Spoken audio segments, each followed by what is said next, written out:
হরে কৃষ্ণ। ওম নমো ভগবতে বাসুদেবায়। ওম নমো ভগবতে বাসুদেবায়। ওম নমো ভগবতে বাসুদেবায়। শ্রীমদ্ ভাগবত তৃতীয় স্কন্ধ স্থানম সৃষ্টি স্থিতি। নবম অধ্যায়, সৃজনী শক্তির জন্য ব্রহ্মার প্রার্থনা। শ্লোক 1। ব্রহ্মা উবাচ জ্ঞাতোऽসি মে হদ্য শুচিরাত্মনু দেহভাজম ন জ্ঞায়তে ভগবত গতিরিত্যবদম নান্য তদস্তি ভগবন্নপি তৎ ন শুদ্ধম মায়া গুণ ব্যতিকরাৎ যৎউরুবাসী। অনুবাদ। ব্রহ্মা বললেন, হে প্রভু, বহু বহু বছরের তপস্যার পর আজ আমি আপনাকে জানতে পেরেছি। হায়, দেহধারী জীবেরা কি দুর্ভাগা যে তারা আপনাকে জানার অযোগ্য।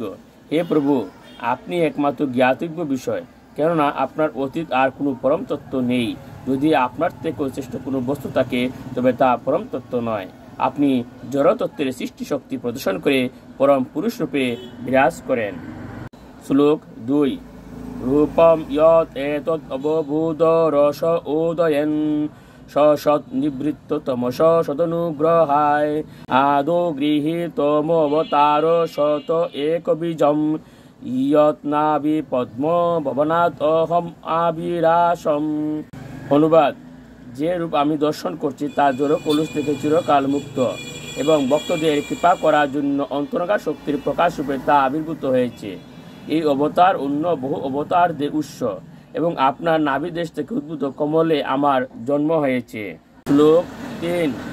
নাতঃ পরম পরম যদ্ভবত স্বরূপম আনন্দ মাত্রম অবিকল্পম অবিদবর্চ পশ্যামি বিশ্ব সৃজম একম অবিশ্বম আত্মন ভূতেন্দ্রিয়াত্মক মদস্ত উপাশ্রিতু অস্মি। অনুবাদ। হে প্রভু, আপনার এই নিত্য আনন্দময় এবং জ্ঞানময় স্বরূপ থেকে শ্রেষ্ঠ অন্য কোনো রূপ আমি দেখি না। চিদাকাশে আপনার নির্বিশেষ ব্রহ্মজ্যোতির কোনো সাময়িক পরিবর্তন হয় না এবং আপনার অন্তর্গা শক্তির কোনো অবক্ষয় হয় না। আমি আপনার কাছে আত্মসমর্পণ করছি, কেননা আমি আমার জড়দেহ এবং ইন্দ্রিয়ের গর্ভে মত্ত, অথচ আপনি সমগ্র জগতের পরম কারণ ও সত্য জড়াতীত। শ্লোক 4।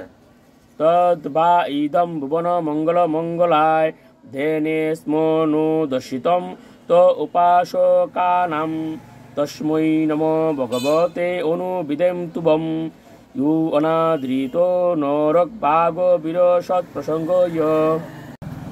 অনুবাদ। আপনার এই বর্তমান স্বরূপ অথবা পরমেশ্বর ভগবান শ্রীকৃষ্ণের অন্য যে কোনো রূপ সমগ্র জগতের জন্য সমানভাবে মঙ্গলময়। যেহেতু আপনি আপনার এই নিত্য সাহত্য রূপ প্রকাশ করেছেন, যে রূপে আপনার ভক্তেরা আপনার ধ্যান করে, আমি তাই আপনাকে আমার সশ্রদ্ধ প্রণতি নিবেদন করি। যারা নরকগামী তারা আপনার সবিশেষ রূপের উপেক্ষা করে, কেননা তারা জড় বিষয়ের চিন্তায় মগ্ন। শ্লোক 5। ये तु तदीय चरणाम्बुज कुशगन्धं जिघ्रन्ति कर्ण विवरय्य श्रुतिभातनितं भक्ता गृहीत चरण परया च तेषां ना पैषी नात हृदयाम्बुरुहात्स पुंसाम्। অনুবাদ। এ প্রভু, বৈদিক শব্দতরঙ্গ রূপ বায়ুর দ্বারা বাহিত আপনার চরণ কমলের সৌরভ যারা তাদের কর্ণরন্ধ্রের দ্বারা আঘ্রাণ করেছেন, তারা আপনার প্রেমী সেবা অঙ্গীকার করেন। তাদের হৃদয় পদ্ম থেকে আপনি কখনো বিচ্ছিন্ন হন না। হরে কৃষ্ণ।